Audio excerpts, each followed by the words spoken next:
हाँ तो गाइज आज हम पढ़ेंगे एनसीईआरटी समरी सीरीज में, जिसमें हम क्लास 6 ज्योग्राफी की पूरी कंप्लीट कर चुके हैं। क्लास 7 में चैप्टर 3 कंप्लीट कर चुके हैं। फोर्थ चैप्टर है हमारा वायु में जितनी भी गैसियस का कंपोजिशन मिलता है, साथ में ही वायुमंडल में जितनी भी परतें मिलती हैं उनके जो क्या क्या वर्क फंक्शन होते हैं वो देखेंगे। सारा ही डिस्कशन आज हम वायु के बारे में करने वाले हैं। चलिए क्लास 7 ज्योग्राफी चैप्टर 4 शुरू करते हैं।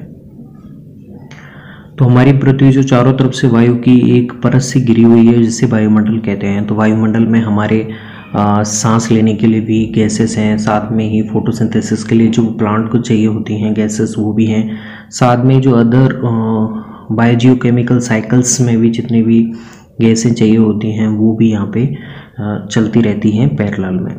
तो हमारे जीवित रहने के लिए वायुमंडल पे हम निर्भर हैं, क्योंकि हमें ऑक्सीजन यहाँ से मिलती है, जिसका कंपोजिशन होता है वायुमंडल में 21%। दूसरा होता है नाइट्रोजन, जो प्लांट को चाहिए होती है, उसका कंपोजिशन आप 78% मान सकते हैं। तो ये दो मेन गैसियस कंपोजिशन हैं जो हमारे इन्वायरमेंट में मैक्सिमम अमाउंट में आपको देखने को मिलते हैं। साथ में अदर गैसेस भी आपको देखने को मिलेंगी, लेकिन सबसे पहले हम देखते हैं कि अगर हमें ये जो एनवायरनमेंट की जो परत है, वायुमंडल की परत है, ये सांस लेने के लिए वायु प्रदान करती है। साथ में सूर्य की जो किरणें आती हैं हानिकारक किरणों से हमारी रक्षा करती है। यदि सुरक्षा की चादर नहीं हो तो हम दिन के समय सूर्य की गर्मी से तपतू कर जल सकते हैं, रात के समय ठंड से जम सकते हैं। ठीक है, तो अतः यह वह राशि है जिसने पृथ्वी के तापमान को रहने योग्य बनाया है।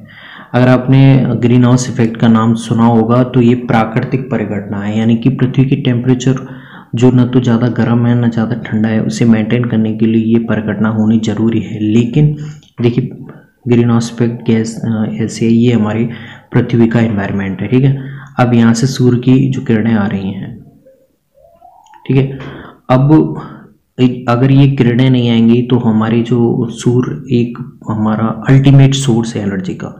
तो जितनी भी अदर प्रोसेस चलती है, जैसे फोटोसिंथेसिस में चाहिए होती है एनर्जी, वो नहीं चलेंगी।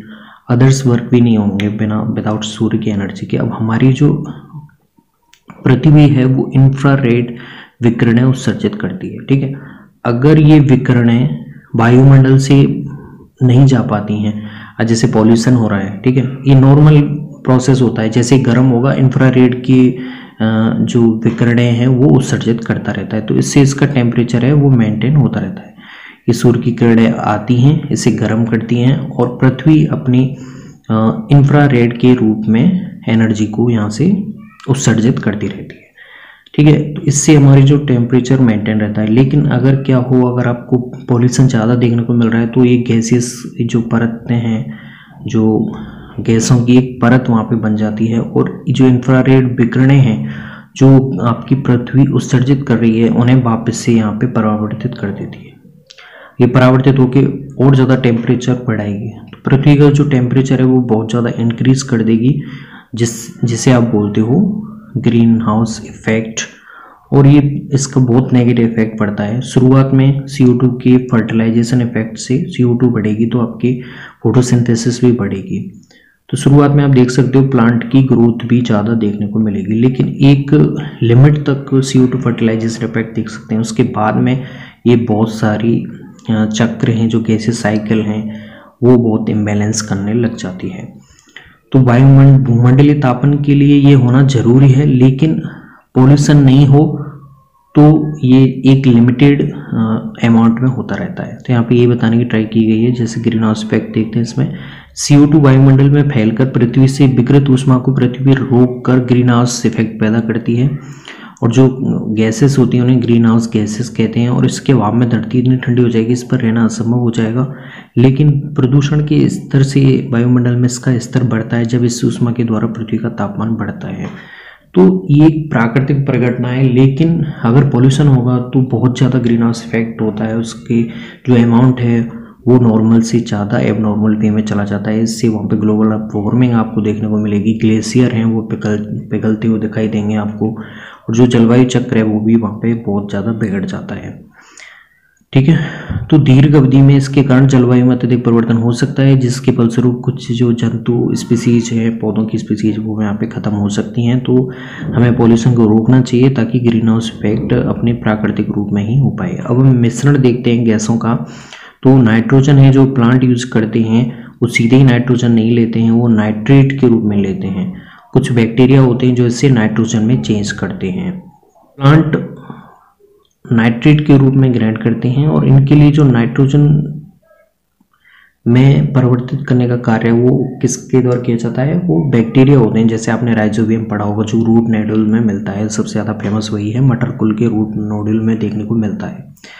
वो नाइट्रोजन फिक्सेशन करते हैं। अब दूसरी गैस है यहाँ पे जो सबसे ज़्यादा मात्रा में मिलती है वो ऑक्सीजन है, 21% उसका योगदान है। अब जो अदर्स गैसें हैं जिसमें ऑर्गन है ज़्यादा 0.93% में, कार्बन डाइऑक्साइड है 0.03% में, बाकी सारी गैसेस 0.04% तक ही योगदान देती हैं। तो ग्रीन हाउस इफेक्ट गैसेस के कंपोजिशन की बात करें तो इसमें CO2 का योगदान होता है 60% तक। मार्स गैस जिसे मीथेन कहते हैं उसका योगदान होता है 20% तक। CFC जिसे फ्रियोन गैस कहते हैं उसका योगदान होता है 14% तक। नाइट्रस ऑक्साइड का योगदान होता है 6% तक। तो इस तरह से इनका कंपोजिशन होता है आपके ग्रीन हाउस इफेक्ट गैसेस में। सबसे ज़्यादा जो इम्पोर्टेंस होता है ग्रीन हाउस में वो CO2 का होता है। ठीक है। अब हम बात करते हैं ऑक्सीजन की। तो ऑक्सीजन हम लेते हैं अपने रेस्पिरेशन के लिए, साथ में ही ये मुक्त की जाती है प्लांट के द्वारा फोटोसिंथेसिस करते हुए। तो हम जो CO2 छोड़ते हैं उससे प्लांट लेंगे, अपने फोटोसिंथेसिस में यूज करेंगे और उस फोटोसिंथेसिस में आपके प्लांट मुक्त करेंगे ऑक्सीजन, जिसे हम अपने रेस्पिरेशन में यूज लेते हैं। यहाँ पे एक बात याद रखना, प्लांट और एनिमल दोनों ही रेस्पिरेशन में ऑक्सीजन ही लेते हैं, लेकिन प्लांट फोटोसिंथेसिस करते हैं उसमें आपके CO2 का यूज करते हैं वो। तो इससे CO2 और ऑक्सीजन का जो कंपोजिशन है वो बना रहता है। अगर हम वायुमंडल की संरचना में परतों की बात करें तो ये परतों का एक डायग्राम आप देख सकते हैं। 10 किलोमीटर तक समुद्री स्तर से 10 किलोमीटर तक जो आपको परत देखने को मिलती है जिसमें हमारा जीवन चलता है, हमारे चारों तरफ जो मिलती है वो है आपका क्षोभ मंडल। ठीक है। तो क्षोभ मंडल है आपका 10 किलोमीटर तक इसकी ऊंचाई मिलती है, इसमें हमारा जीवन बदस्तूर चलता है। इसके ऊपर आपको 10 किलोमीटर से आपको 45 किलोमीटर तक जो स्तर देखने को मिलेगा उसे समताप मंडल कहते हैं। अब समताप मंडल में आपको एक जो टेम्परेचर होता है वो एक जैसा रहता है, इसलिए हवाई जहाज़ों के उड़ने के लिए ये एक आदर्श वातावरण क्रिएट करता है। इसमें ओजोन गैस की एक परत पाई जाती है जो कि सूर्य से आने वाली हानिकारक विकिरणों से हमारी सुरक्षा करती है। ठीक है। ओजोन कैसे रक्षा करती है, किस तरह से ये कार्य करती है, तो उसकी मैंने एक अलग से वीडियो बनाई हुई है, वो लिंक में आप जाके देख सकते हैं। समताप मंडल के बाद में यहाँ पे आता है मध्य मंडल, और मध्य मंडल की इसकी जो आप देख सकते हैं इसकी 80 किलोमीटर की ऊंचाई तक फैला होता है, और इसमें जो उल्कापिंड गिरते हैं यहाँ पे आपको जलते हुए दिखाई देते हैं। ठीक है। इस ऊंचाई तक आते आते उनमें आग लग जाती है घर्षण की वजह से। तो मध्य मंडल ये हो गया। उसके ऊपर आप देखोगे वायुमंडल जो 100 किलोमीटर तक की ऊंचाई तक हो सकता है, 80 से 100 किलोमीटर तक की ऊंचाई का। ठीक है। इसमें वायुमंडल में आप देख सकते हो रेडियो संचार के लिए इस परत का यूज किया जाता है। जो हमारी पृथ्वी से प्रसारित जो रेडियो तरंगें होती हैं इस परत द्वारा वापस से पृथ्वी पर परावर्तित कर दी जाती हैं। बहिर्मंडल है जो कि बाह्यमंडल से भी ऊपरी परत है, सबसे ऊपरी परत है, उसे बहिर्मंडल के नाम से जानते हैं। वायु की पतली परत होती है, इसमें हीलियम और हाइड्रोजन जैसी हल्की गैसें यहाँ तैरती रहती हैं। तो ये आपको एक परतों का एक छोटा सा हमने यहाँ पे डिस्क्रिप्शन बताया है। सबसे वो हमारे आसपास जो परत मिलती है उसे क्षोभ मंडल कहते हैं, और उससे ऊपर जो समताप मंडल होती है ये एक आदर्श एनवायरनमेंट क्रिएट करती है हवाई जहाज़ों को उड़ने के लिए। साथ में इसमें ओजोन गैस मिलती है जो कि सूर्य से आने वाली हानिकारक विकिरणों से हमारी सुरक्षा करती है। मध्य मंडल में अंतरिक्ष से आने वाले उल्कापिंड घर्षण की वजह से जलती हुई दिखाई देंगे। बाह्यमंडल में आपकी जो रेडियो तरंगें हैं वो पृथ्वी से जो रेडियो तरंगें आ रही हैं उन्हें वापस से परावर्तित कर दिया जाता है। अब बहिर्मंडल है सबसे ऊपरी परत है जिसमें आपकी हल्की गैसेस मिलती हैं, हीलियम और ऑर्गन जैसी गैसें आपको देखने को मिलेंगी, हीलियम और हाइड्रोजन जैसी गैसें। अब हम देखेंगे मौसम और जलवायु। तो मौसम और जलवायु नाम एक जैसे लग सकते हैं लेकिन इनमें बहुत बड़ा डिफ्रेंसिएशन होता है। अगर आप डेली का टेम्परेचर डाउन और अप देख रहे हो उसे आप मौसम बोलते हैं। जैसे ठंडा हो गया है, टेम्परेचर ज़्यादा हो गया है, गर्मी बढ़ गई है, तो एक दिन का जो टेम्परेचर आप मेंटेन कर रहे हो, काउंट कर रहे हो, उसे मौसम कहते हैं। लेकिन अगर आप औसत साल का मौसम देखोगे, औसत साल का मौसम आप अगर कहीं पे काउंट करोगे तो उसे जलवायु कहा जाता है। तो मौसम नाटकीय रूप से दिन प्रतिदिन बदलता है, लेकिन किसी स्थान का औसत मौसम उस स्थान की जलवायु बताता है। ठीक है, अब यहाँ पे एक स्पेशल पॉइंट है कि पृथ्वी सूर्य की ऊर्जा के इतने भाग का केवल एक भाग ही प्राप्त करती है। ठीक है, अब हम बात करते हैं तापमान क्या होता है। तो आप प्रतिदिन जिस तापमान का अनुभव करते हैं वह वायुमंडल का तापमान होता है। वायु में मौजूद ताप और शीतलता के परिमाण को आप तापमान कहते हैं। ये केवल दिन और रात में ही नहीं बदलता है, ये ऋतुओं के अकॉर्डिंग भी बदलता रहता है। जैसे शीत ऋतु में आपको ठंड लगेगी, जबकि ग्रीष्म ऋतु में इतनी गर्माहट आप फील कर सकते हैं। तो ये दिन और रात के साथ ही नहीं, साथ में ऋतुओं के साथ में भी परिवर्तन होता रहता है। आपतन क्या होता है? ये तापमान के वितरण को प्रभावित करने वाला एक महत्वपूर्ण कारक है। जो सूर्य से आने वाली ऊर्जा होती है जिसे पृथ्वी रोक लेती है उसे आपतन कहते हैं। इससे ही आपका टेम्परेचर जो पृथ्वी का है वो मेंटेन रहता है, ना तो ज़्यादा ठंडा ना ज़्यादा गर्म। ठीक है, अब कुछ मापियाँ हैं जैसे तापमान मापता है, वायु ताप मापी है जिससे वायु ताप माप सकते हैं, वर्षा मापी है जिससे वर्षा की मात्रा मापते हैं, वात दिग्दर्शी है जिससे पवन की दिशा मापते हैं, स्फेग्नोमेनोमीटर होता है जिससे आप रक्तदाब माप सकते हो। ठीक है, साथ में फेदोमीटर होता है जिससे आप समुद्र तल की गहराई माप सकते हो। तो कई सारे मीटर होते हैं। ठीक है, अब जो आपतन की मात्रा है वो भूमध्य रेखा से ध्रुवों की तरफ आप जैसे ही जाते हैं तो वो घटती जाती है। भूमध्य रेखा पे सर्वाधिक होगी आपके आपतन की मात्रा, क्योंकि वहाँ पे सूर्य सीधा पड़ता है। सेल्सियस जो मापन होता है, मापी होता है, वो सबसे पहले इसका आविष्कार किया था एडवर्ड सेल्सियस ने। अगर हम जल की बात करें तो वो 0 डिग्री सेल्सियस पे जमता है, 100 डिग्री सेल्सियस पर उसका क्वथनांक होता है, यानी कि वो उबलता है। अगर हम पृथ्वी का तापमान अत्यधिक बढ़ता है तो इतनी गर्म हो जाती है कि कुछ फसलें वहाँ पे उग नहीं पाएंगी। गाँव की अपेक्षा नगरों का तापमान क्यों अधिक होता है? क्योंकि दिन के समय में एसोफेल्ड से बनी सड़कें, धातु और कंक्रीट से बने भवन गर्म हो जाते हैं, रात के समय ऊष्मा मुक्त हो जाती है। नगर की भीड़ वाले ऊंचे भवन गर्म वायु को रोक लेते हैं जिससे नगरों का तापमान बढ़ जाता है। ठीक है, अब वायु दाब देखते हैं। तो हमारे शरीर पर वायु उच्च दाब के साथ बल लगाती है, उसे वायु दाब कहते हैं, लेकिन हम उसका अनुभव नहीं कर पाते हैं क्योंकि वायु का दाब हमारे ऊपर सभी दिशाओं से लगता है, तो हमारा शरीर विपरीत बल लगाता है, इसीलिए हम महसूस नहीं कर पाते हैं। तो पृथ्वी की सतह पर वायु के भार द्वारा लगाया हुआ दाब वायु दाब कहलाता है। अगर हम यहाँ पे ठंडी वायु और गर्म वायु की बात करें तो ठंडी वायु और गर्म वायु की बात करें हम, तो गर्म वायु कैसी होती है? हल्की होती है, वो उसका हमेशा ऊपर उठने का भाव होता है, जबकि ठंडी वायु होती है वो भारी होती है, उसका भाव हमेशा नीचे जाने का होता है। तो चक्रवात आने का यही मतलब होता है, जैसे ही ठंडी वायु नीचे जाती है आपकी भारी होके, तो उसके स्थान को भरने के लिए गर्म वायु वहाँ पे आती है, कई स्थानों से वहाँ पे गर्म वायु आती है, इसीलिए ये चक्रवात वगैरह आते हैं। तो यहाँ पे आप देख सकते हो, यही कहने की ट्राई की है, समुद्र स्तर पर वायु दाब सर्वाधिक होता है। जैसे ही आप ऊंचाई पर बढ़ते जाएंगे यह घटता जाता है, तो ऊंचाई पे जाने पर आपका वायु दाब घटेगा, समुद्र स्तर पर सर्वाधिक होता है। तो वायु दाब का क्षैतिज वितरण उपस्थित किसी स्थान पर उपस्थित वायु के ताप द्वारा प्रभावित होता है। अधिक तापमान वाले क्षेत्रों में वायु गर्म होकर ऊपर उठती है। तो गर्म वायु का स्वभाव क्या होता है? हमेशा ऊपर उठने का होता है। यह निम्न दाब क्षेत्र बनाता है। तो गर्म वायु के आसपास कैसा क्षेत्र मिलेगा आपको? निम्न दाब क्षेत्र बनेगा। और निम्न दाब की कुछ संकेतक होते हैं, जैसे बादल युक्त आकाश है, नम मौसम होता है। जबकि कम तापमान वाले क्षेत्रों की वायु ठंडी होती है। तो ठंडी का स्वभाव कैसे होता है? ठंडी वायु का स्वभाव होता है नीचे जाने का, इसलिए वो भारी वायु होती है, निमंजित होकर वहाँ पे उच्च दाब क्षेत्र आपको देखने को मिलेगा। उच्च दाब के कुछ संकेतक हैं, जैसे स्पष्ट और स्वच्छ आकाश होता है। तो यहाँ पे दो हमने चीज़ें देखी, एक तो ऊंचाई के साथ में आपका दाब कैसे होता है, वो दाब घटता है, ठीक है।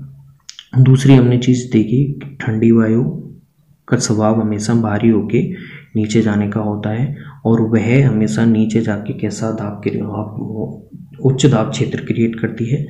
अगर हम गर्म वायु की बात करें तो उसका स्वभाव ऊपर जाने का होता है हल्की होके, तो वह अपने आसपास हमेशा निम्न वायुदाब का क्षेत्र क्रिएट करती है।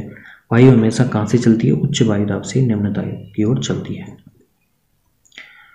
पवन की बात करें तो उच्च वायुदाब क्षेत्र से निम्न दाब की ओर चलने वाली वायु की गति को पवन कहते हैं और पवन का नाम उसके आने की दिशा के आधार पर निर्धारित किया जा सकता है। जैसे पश्चिम से आने वाली पवनों को पश्चिम पवनें कहते हैं।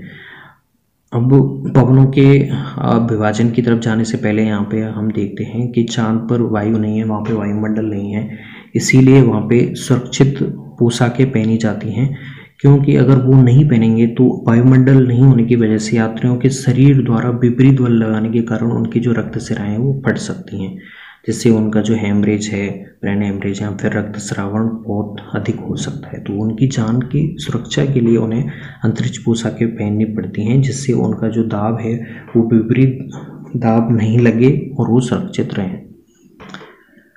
पवन के विभाजन की तरफ देखें तो हम 3 पवनों को विभाजन देख सकते हैं, स्थायी पवनें, मौसमी पवनें और स्थानीय पवनें। स्थायी पवनें हैं, ये वर्षभर लगातार निश्चित दिशा में चलती हैं, जैसे व्यापारिक पश्चिमी और पूर्वी पवनें स्थायी पवनें होती हैं। मौसमी पवनों की बात करें, विभिन्न ऋतुओं में अपनी दिशा बदलती रहती हैं। जैसे भारत में मानसूनी पवनें चलती हैं, बंगाल की खाड़ी से दक्षिण पश्चिम पवनें हैं, दक्षिण पश्चिम से उत्तर पूर्व की तरफ चलती हैं और कुछ बाद में आती हैं वापस, जिनसे बाद में आने वाली जो मानसून आती है उनसे मावट होता है। तो ये मौसमी पवनें हैं जो एक विभिन्न ऋतुओं में अपनी दिशा बदल रही हैं, ठीक है। अब बात करें स्थानीय पवनें, तो ये किसी एक छोटे क्षेत्र में चलती हैं और एक स्थान विशेष में चलती हैं, इसीलिए उन्हें स्थानीय पवनें कहते हैं। जैसे भारत में जैसे लू चलती है, आपके पश्चिमी रेगिस्तान में गर्म और शुष्क स्थानीय पवन है। तो अगर कहीं गर्म शुष्क स्थानीय पवन पश्चिमी रेगिस्तानी इलाके के अलावा और अगर कहीं चलेगी तो उसके नाम भी अलग अलग होते हैं। तो यहाँ पे 3 पवनों के डिवाइडेशन आपने देखे। चक्रवात की कुछ एग्जांपल दिए हुए हैं यहाँ पे, जैसे कि 1999 में राज्य के 5 जिलों में चक्रवात आपने देखा था, जिसने बहुत सारी तबाहियाँ यहाँ पे मचाई हैं।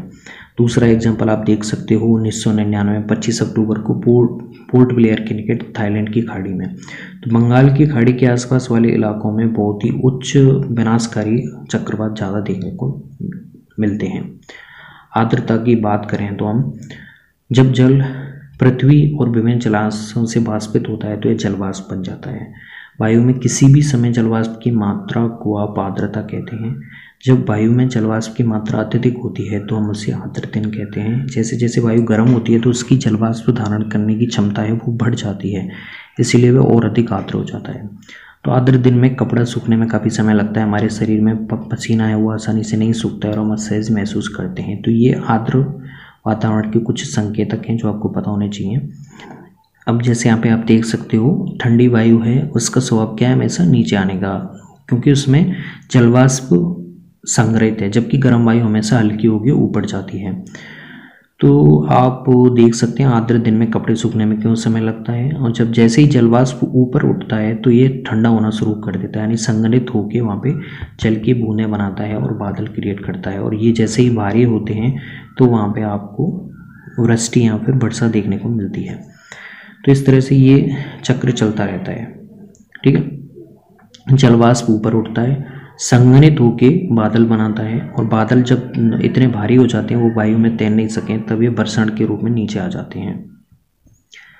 अगर हम बात करें आकाश में उड़ते हुए जेट हवाई जहाज अपने पीछे सफ़ेद चिन्ह छोड़ते हैं तो उनके पीछे भी नमी का ही एग्जाम्पल दिया जाता है, क्योंकि उनमें नमी है वो संघनित हो जाती है और वायु की गतिमान न रहने की स्थिति में समताप मंडल में कोई भी वहाँ पे जो एनवायरनमेंट है बिल्कुल सेम एज इट इज़ रहता है, तो वहाँ पे गतिमान नहीं रहने की स्थिति में संघनित नमी कुछ देर तक आपको पथ के रूप में दिखाई देती है, तो इसलिए आप सफ़ेद सा वहाँ पे पथ देख सकते हैं। तो पृथ्वी पर जल के रूप में गिरने वाला वर्षण वर्षा कहलाता है, और ज़्यादातर भूमजल वर्षा जल से ही प्राप्त होता है। अगर आप पेड़ों को काटते हैं तो जल है वो अनावृत पहाड़ों से नीचे बहता है और निचले इलाकों में बाढ़ का कारण बनता है। तो वर्षा के 3 प्रकार हो सकते हैं, सममुनि वर्षा, पर्वतीय वर्षा और चक्रवाती वर्षा। तो इसीलिए आप वृक्षों के रोपण की तरफ ज़्यादा आकर्षित किया जाता है ध्यान, वृक्षों को काटने से बचा जाता है। ठीक है, ये चक्रवाती वर्षा के एग्जाम्पल दिया हुआ है, डायग्राम दिया हुआ है, पर्वतीय वर्षा का दिया हुआ है और सममुनि वर्षा का दिया हुआ है। तो वर्षा बहुत मेन इंपॉर्टेंट है, इससे भूमि का जल स्तर बना रहता है। अगर कहीं वर्षा अधिक होती है तो वहाँ भी बाढ़ आ जाती है। वर्षण के कुछ दूसरे रूप में मिलते हैं, जैसे हम शायद वृष्टि और ओला। तो ये तो कुछ हमने वायु के बारे में देखा, किस तरह से कौन कौन सी गैसेस का कंपोजिशन मिलता है। उसके बाद में हमने वायु की परतें देखी, फिर हमने तापमान और मौसम देखा और सबसे अंत में हमने आर्द्रताएं देखी, पवनें देखी, कौन कौन सी पवनें होती हैं। तो टेम्परेचर के बारे में आपको पता होगा, समुद्री स्तर पर जो दाब होता है वो सर्वाधिक होता है। जैसे जैसे ऊंचाई पर बढ़ेंगे तो वहाँ पे दाब आपको कम होता जाएगा। ठंडी वायु होती है उसके आसपास वो नीचे की तरफ जाने का भाव रखती है, क्योंकि वो भारी होती है। उसके आसपास आपको उच्च वायु दाब का क्षेत्र मिलेगा, जबकि गर्म वायु वो हल्की होती है, वो उच्च ऊपर की तरफ जाने का भाव रखती है। तो उसके आसपास आपको कैसा देखने को मिलेगा, निम्न वायु दाब देखने को मिलेगा। ठीक है, हमने आर्द्रता की बात की। तो वायु में जलवाष्प ग्रहण करने की जो क्षमता होती है उसे आर्द्रता कहते हैं। वाष्प ऊपर उड़ेगी और संघनित होकर बादल बनाएगी और बादलों से वापस से वर्षा हो जाएगी। तो ये जो चक्र है वो चलता रहता है। ठीक है, अब हम कुछ अभ्यास करते हैं क्वेश्चंस का। वायुमंडल क्या है? हमारे चारों तरफ वायु की जो परत मिलती है उसे वायुमंडल कहते हैं। वायु का अधिकतर भाग किन 2 गैसों से बना हुआ है? तो वो नाइट्रोजन और ऑक्सीजन से मिलकर बना हुआ है। वायुमंडल में कौन कौन सी गैसें हरित गृह प्रभाव पैदा करती हैं? तो मैं बता चुका हूँ, CO2, N2O, CFC, CH4। मौसम किसे कहते हैं? ये प्रत्येक दिन का तापमान कम होना और बढ़ना मौसम कहलाता है। वर्षा के 3 प्रकार लिखिए। तो हमने देखी थी समैनी वर्षा, पर्वतीय वर्षा और चक्रवाती वर्षा। क्वेश्चन हम पढ़ते हैं वापस से। वायुदाब क्या है? तो वायु के द्वारा लगाया हुआ दाब वो वायुदाब कहलाता है। निम्न में से, अब हम देखते हैं उत्तर चिन्हित करने वाले, निम्न में से कौन सी हमें गैसें सूर्य की हानिकारक किरणों से बचाती हैं? वो ओजोन है। वायुमंडल की सबसे महत्वपूर्ण परत है वो क्षोभमंडल है। निम्न परतों में से कौन सी बादल विहीन है? तो वो समताप मंडल है, आपके विमानों के लिए उड़ने का आदर्श वातावरण क्रिएट करती है। वायुमंडल की परतों में जब हम ऊपर जाते हैं तो वायुदाब कैसा होता है? वो घटता है। तो सर्वाधिक वायुदाब आपको देखने को मिलेगा समुद्री स्तर पे। जब वृष्टि तरल रूप में पृथ्वी पर आती है तो उसे हम कहते हैं वर्षा। अब मिलान करना है हमें। व्यापारिक पवनें हैं वो कैसी पवनें हैं? आपकी स्थायी पवनें हैं। लू कैसी है? आपकी स्थानीय पवनें हैं। मानसून कैसा है? आपकी मौसमी पवनें हैं। पवन कैसी है? पवन की क्षैतिज गति पवन कहलाती है। आर्द्र दिन में गीले कपड़े सूखने में अधिक समय लगते हैं, क्योंकि उनमें जलवाष्प है वो अधिक मात्रा में संग्रहित हो जाती है। भूमध्य रेखा से ध्रुवों की ओर जाने पर आतपन की मात्रा घटती जाती है, क्योंकि सूर्य की किरणें ध्रुवों पर कम पड़ती हैं, इसीलिए जो उत्सर्जन होता है पृथ्वी के द्वारा वो भी कम होता है, इसलिए मात्रा घटती जाती है। तो ये था आपका चैप्टर क्लास 7 का चैप्टर 4 वायु। इसमें हमने वायु से रिलेटेड जितनी भी हैं वो चीज़ें देखी। वायु दाब देखा, आर्द्रता देखी। तो आर्द्रता हम पहले बता चुके हैं, जलवाष्प ग्रहण करने की क्षमता होती है वो आर्द्रता होती है। जैसे ही जलवाष्प ऊपर उठता है तो वो संघनित होकर बादल बनाता है और वो भारी होकर आपके वर्षा क्रिएट करते हैं।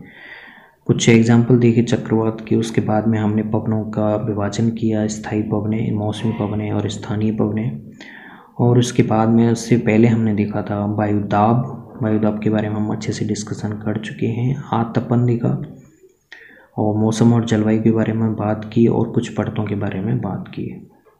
तो I hope guys you will get it. If you any problem then comment down below.